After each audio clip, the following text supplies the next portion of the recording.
Wolverine. Can we get an emoji on that? Guys, what's up? Here we are. I've got AJ. Welcome, AJ. Welcome to the show. This is going to be a very insightful video, guys, for you. Super excited about it. Something that I've been wanting to do for a very long time, but I've never found the right person. Me and AJ met in the sauna. As you guys like to know, I do like to meet people in the sauna. No homo, no chatting up the females, but I end up meeting like-minded people, especially in Bali. So yeah, we met in the sauna a couple of weeks ago, and you are a Functional medicine practitioner and nutritionist. Okay, so this is what I have been looking for a very long time, like functional medicine, guys. Not going and taking a bunch of pharmaceutical subscribed medicines that you really don't trust. This route I always want to go down is more of the functional medicine side. And you guys, I always try and be open and honest with you about what I take. You know, I take peptides, take testosterone, and I want to be real and go through my blood work now, because I really do believe that this guy knows what he's talking about and he truly wants to help people because he's been through his own health journey as well. And he had to search deeply, research, study, and find out about what was going wrong with his body, and not let potentially doctors, other quote-unquote experts, influence him and potentially put him down the wrong path, which has happened before. Don't get me wrong, you've got to put trust in people, but sometimes they don't get it right. And he had to do his own research to fully get himself on the straight and narrow. So, guys, what I want to do is quickly let him go through my results and what he's found, and then we'll talk about a few of the supplements and what we're taking here today. Yeah, so on a quick one for anyone who doesn't know what functional medicine is, what it does is it actually works within the government guidelines provided, which are the same as the conventional ranges. However, with the conventional ranges, they're looking for the absence of disease. We actually create narrower ranges, so then what we can do is we look for deficiencies and dysfunctions. So we're basically looking for prevention over cure, and this is how we can truly get optimal health. Sweet. Okay, that's great. Sounds just good. I know so many people are going to be like, what the heck is functional medicine? So it's safe, and that's why I mentioned about the government guidelines, but we just had narrower ranges so we can spot things earlier and then help with the prevention. I think people sometimes think functional medicine is for hippies. Yeah, it just sounds fancy, right? Just sounds fancy. They're like, what's it's the that? Functional word. We've overused it. Yeah. But it's always been the path I've always wanted to go down. Yeah, but it's just natural medicine. Yeah. Yeah. All right, sweet. Let's get into it. So what have you found then from my bloods? Okay, so the reason why I mentioned saying about we look at things very early with the deficiencies and dysfunctions, because when we look at your blood test and we get the analysis, reading it through functional realms, a lot can come up because, as you can imagine, we can spot a lot of dysfunctions and deficiencies. So some of these things like inflammation, stress, oxidative stress, we've actually got to appreciate that it goes further than that. They're just a knock-on effect. So it's kind of like a side effect. We need to be looking into the root cause. So when we look into what could be some root causes, it can even be in our environment. That's what a lot of people don't realize. But let's say with you, for example, there's a lot of heavy metals in barley. So this is why we could have seen some heavy metal toxicity signs, as well as obviously some mold within the blood, because barley being so humid, there's a lot of mold about. But the main things that we're seeing are hyperpermeability. So if those that are eating a lot of protein, or you feel like your nutrition is spot on, but you're still bloating, or you just don't feel like you're recovering well, just something doesn't feel right, it could literally be down to leaky gut, which could be hyperpermeability, which basically means that there's a gap basically in the gut lining, which is then going to leak in toxins and nutrients, which is then causing other further damage within the body, which is why you don't quite feel right, and this could even lead to brain fog. So this is why we have to focus on hyperpermeability in the first phase. We have to fix this, because what we're also seeing is gram-negative bacteria, which is very common, as well as some biofilm disruption. So with the biofilm, this can happen from like if you've had antibiotics in the past, is that right? Mm-hmm. Have you had antibiotics? Yeah. So it's very easy to get this biofilm build up. So again, we have to make sure that we're breaking that up before we go in with the likes of antimicrobials, natural antimicrobials. So as George was saying, rather than using medication, we can actually use things like pomegranate husk, we can use berberine, we can use grapefruit seed extract. Yeah, sweet.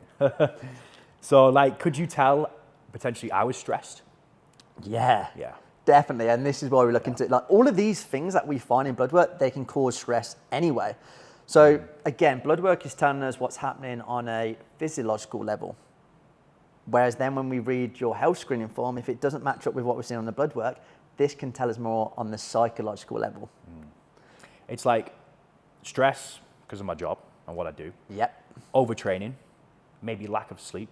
I knew there was something up with my gut. Yes. I knew. I have a superb diet, but even so still, I would get heartburn. I'm like, why am I bloated?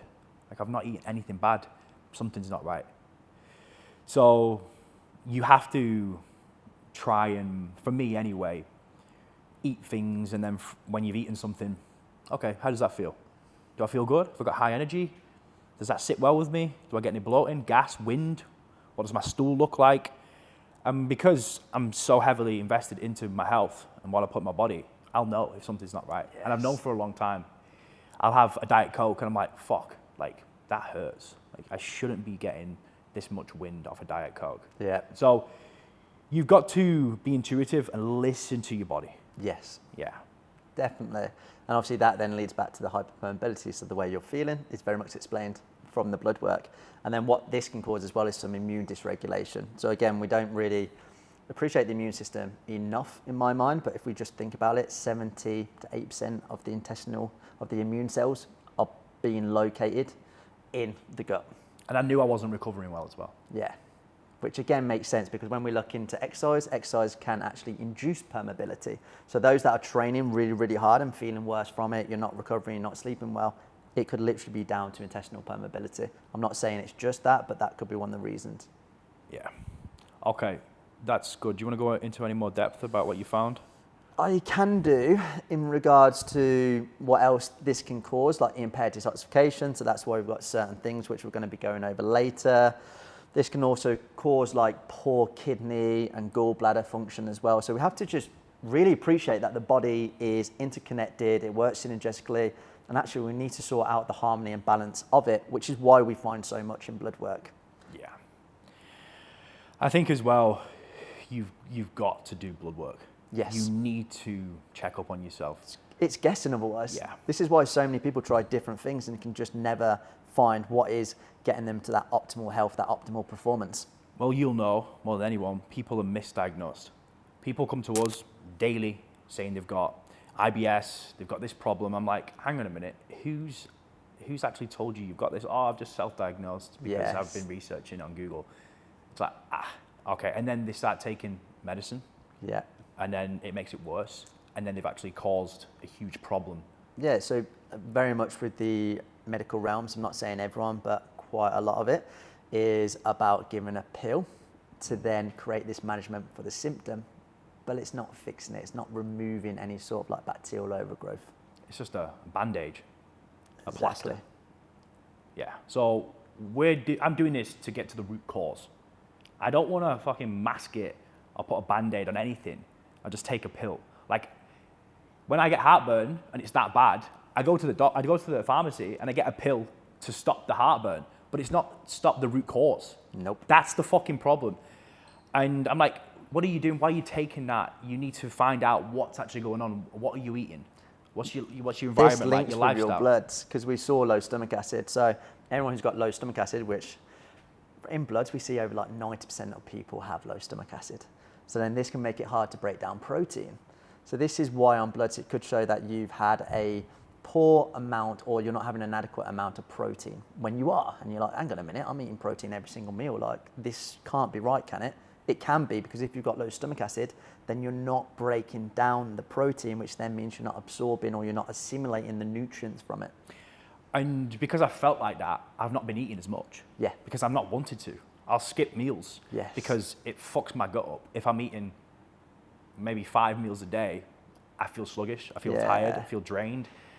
So get your blood work done, guys. Right, I think we should move on to what you've recommended for me to take. I know this is only a few of the supplements, but let's just briefly just go through them and then we'll talk about the peptides as well. Yeah, I was literally going to say, with the low stomach acid, a simple hack you can do is just have bitter vegetables, herbs, spices. So having like your ginger, your rocket, your radish, some apple cider vinegar, potentially half a squeeze of lemon.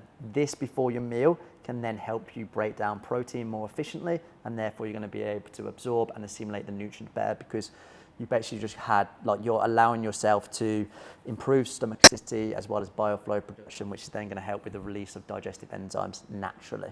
Yeah. Right, let's touch on some of these. Right, let's go. Which one shall we start with? So, vitamin D, yes. So, this is a cool one. And it links in I'm with... in the sun though. Yeah. Why is he I'm recommending literally vitamin about D? to say that. Yeah, I've just been in the sun, bro. Half an hour. So this is where the hyperpermeability can come into it, because remember I mentioned about certain nutrients are just leaching into the bloodstream. So with George's vitamin D, it's low despite him always being in the sun, which obviously is showing as well that he's not absorbing vitamin D very effectively. So this is why we want to support him during this phase. Like, some of these supplements aren't to take for the rest of your life, especially if you are naturally in the sun. We want to be utilizing that as much as possible. But what we have to do right now is offer this for support. The reason why is because we've seen that with George, he's got a underactive thyroid. We also know that his immune system is compromised at the moment as well. And what we also saw is obviously, or we know, that vitamin D can very much help with testosterone. So this is a good one. Fish oils, I love using fish oil. I love using curcumin, boswellia and ginger, mainly for their anti-inflammatory effects. And especially if we're eating out quite a lot as well, is this can then lead to us having a higher consumption of omega-6s through seed oils. So this just kind of helps to mitigate that. And when we look into what the omega-3 to omega-6 ratio should be, it should be around 1:1, 1:2. However, what we're seeing is 1 omega-3 to about 16 omega-6s. Wow. No way. Okay. Cool. Then when we got here, so I mentioned about George's thyroid, something that can be really beneficial is selenium. Now, to resonate with this a little bit more, anyone who has been through a diet before or been in a major calorie deficit, this can unfortunately start to cause effects with the thyroid, which is why you might now find it hard to lose weight since going through a calorie deficit. It's simply down to your thyroid being down regulated. So what we need to do is give it the supplements or the nutrients that the thyroid needs, and this could look like zinc, selenium, iodine, tyrosine. It really depends on which one's low, whether it's your T3 or T4, but for George it was the T3 that was low, so selenium and zinc, which is in here, can be very beneficial. Yeah. So again, this is why we need blood work, because then we can actually determine which nutrients are going to be most likely needed. Awesome. Nice. Should we touch on this? Yeah, definitely. So a lot of you back home will probably know what NAC is. For definite, you'll know what glutathione is. Glutathione is obviously known as the master antioxidant, whereas with this is the precursor to glutathione. So this is just the acetylcysteine part, usually, as I say, known as NAC, but in Bali they just have the acetylcysteine part. And cysteine is the amino acid which helps with glutathione synthesis. Okay. So what does glutathione actually do? Good. So again, this could help act as an anti-inflammatory. It can also help because of the antioxidants, which has obviously overall well-being benefits. But the main reason why we've got it is, remember I mentioned about heavy metals and mold. This can help with your liver. So what it does help with is detoxification, to pull it in a nutshell. Yeah. Yeah. Okay, great. Moving on, the great topic of peptides. Hey, Right, trending at the moment. What we've got here. These are the two biggest things which seem to be trending at the moment, which is great, but also you need to be careful about it. So you've got peptides and you've got blood work. Obviously, just make sure that you're doing your due diligence and You're researching who you may want to work with, so you know obviously that they're going to provide you the results that you actually desire. So yes, which one would you like to touch on first? TB500 and BP157. Yes, okay, so them two together are known as the Wolverine stack. The reason why this is because they can both help with tissue repair, they help with wound healing. So ultimately, they're going to help with recovery, and you're only going to grow as well as you recover. So obviously if you're recovering better, you're going to put on more muscle. So this is why a lot of people in the fitness space love BPC 157 and TB 500, but also because of its wound healing, it can help with injuries. So those that are obviously getting niggles often, this could help to mitigate that or help you feel literally like Wolverine. Wolverine. Can we get an emoji on that? Legit, guys. I can't express how life-changing it has been to take that stack together, BP 157, TB 500 for injuries. Like, I've been training for 12 years and I've experienced loads of different injuries, and I've still had pain in certain areas from years ago. And this has stopped it, and it's disappeared. It's recovered in a matter of months. It's crazy, and we naturally can produce these as well. So what a lot of people don't realize is we have natural mechanisms, we have natural antimicrobials, we also have natural peptides as well. So we can be deficient in peptides as well as vitamins and minerals, but a lot of times we only are looking into the vitamins and minerals. So this is where I like to look into it a little bit further. So BPC 157 producing the gastric juices. So this is why for hyperpermeability, BPC 157 can be very good. Whereas with the TB 500, I want to utilize this more to support George's heart health. Yeah, just touch on that as well for people who are watching this, because I had a bit of a heart scare last year, but I know a lot of guys have taken the COVID jab and it has had a negative effect on them. So coming from me, sometimes if I say something to take a certain thing, it's like, come on, George. Like, you've taken growth, you've taken test, you've taken other steroids. Yeah. But it does actually repair muscle tissue. So this can help inhibit myocardial cell death and stimulate vessel growth. So what it basically does is help the heart repair. And you've got to think with like TB 500 anyway, it does help with muscle and tissue repair as mentioned. Like, I was saying this before to him, that in itself, to hear that is revolutionary. It's amazing. Like, I've never heard of anything that can repair the heart ever in my life. And I'm always like, imagine if you could actually repair the heart. Like, imagine how many people would survive, would live a longer life. People who are fit, who have been training for years as well, who have had maybe some issues with the heart, but they are fit. This could potentially help. Yeah, we're seeing a lot more, obviously, myocardial arrests as well. So this, for me, is a really nice one, again, to look into for prevention. Obviously, you want to get your blood work done first to actually assess whether it's going to be useful for you to take or not. But as a prevention peptide, I really do like it. Great. So onto the TB 500, BP 157, moving on to CJC. I was taking growth hormone daily, but I've stopped that now from AJ's recommendation. So I'm going to be moving on to the CJC. What is this? So this can help with growth hormone, which is why we want to do this, but we want to be looking into obviously GHRH, which is the growth hormone releasing hormone, as well as obviously the GHRP, which is the growth hormone releasing peptide, I should say. So this is helping with the signaling of growth hormone. So we want to usually take this with ipamorelin. Okay, and what will that do to me then? So this is what's going to obviously help in regards to, I'm trying to put it in the most simple way, to just help you build muscle as well as support overall health. So I think this is where people look at it from just the physique perspective, whereas actually what I like to look into it for is how actually growth hormone plays a vital role in your health in order to help with longevity. Huge. But yet this is where people can get scared by certain things, and especially with the word obviously growth hormone. Obviously you don't know the audience exactly, but sometimes when we hear that we could be like, oh, I don't want to be putting that into my body. But at the end of the day, this is what's going to have a significant positive impact on your health when you need it. Exactly. Great. So yeah, that's that so far. All right, moving on. We've got some test prop. Yes. So what we're moving on to with this now is making sure that George has a single ester testosterone, and we ideally are going to be doing this every third day. Yeah. So recently, I've been taking SUS from the pharmacy, which is 250 milligrams. I'm dropping that down to 100 mg.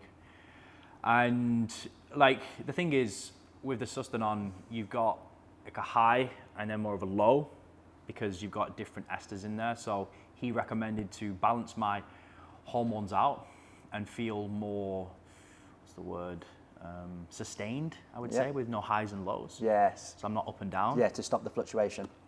To take a single ester. So that's what I'm going to be moving on to now and see how I feel, essentially. Yes. The pinning, because you have to pin every third day, may become a little bit annoying. Yeah. So we'll see, potentially change the ester. This is where we want everything to be realistic to you, because it really does have to fit your lifestyle and what you're comfortable with. And there's many alternatives if you didn't want to do it this way. Okay, so let's sum this up right now. So looking over my results, giving me the supplements, also we got peptides, which I can get my hands on. Yeah. How long would you expect to see changes, do you think? So this is it. So different vitamins and minerals are going to have different durations of their effect. However, you should within the first 4 weeks start to notice significant improvements. The reason why that is, especially in phase 1, is because what we're doing in a nutshell is basically we're improving the deficiencies, we're helping organs to revitalize and function better. We're going to be helping with cellular health. We're also going to be helping your mitochondrial system. So your overall well-being in regards to energy, recovery, sleep, stress, all the foundations should be improved. Yeah, and also touching on like sleep, recovery. Like I can't be trying to now train even harder for longer. This is the problem. Less sleep.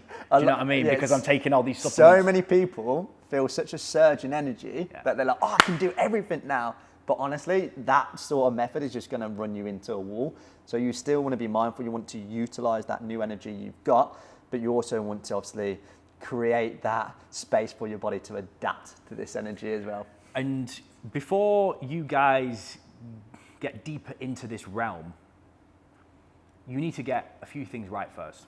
Your nutrition on point, your sleep, your recovery, training in the gym, cardio, mindfulness. Yes. And if you're not got that right first, there's no point even delving into this at all. Correct. In the slightest, is there? No chance. You believe in that, don't you? 100%.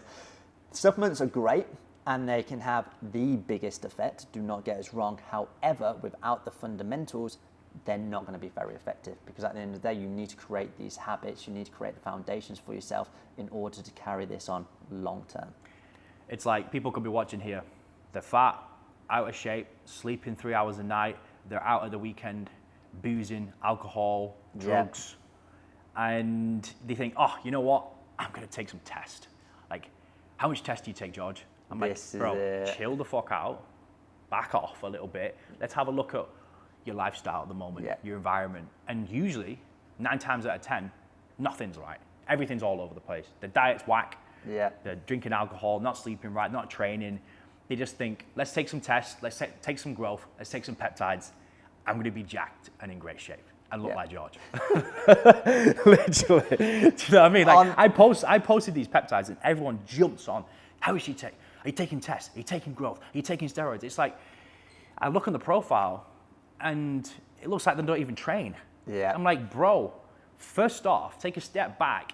Get the fundamentals right first before you even delve deep into this. Yeah, so you'll even notice like the protocol that I gave George, the supplements, the peptides, they're at the very bottom of the protocol. Why? Because everything else above that needs to be read and actually achieved first. We need to implement the basics. Yeah. Guys, I hope you enjoyed it. If any of you are interested in working with AJ, then give him a shout, Superhuman Health. Yeah, AJ _ Superhuman Health. All right, anyway, see you in a bit. Cheers, bro.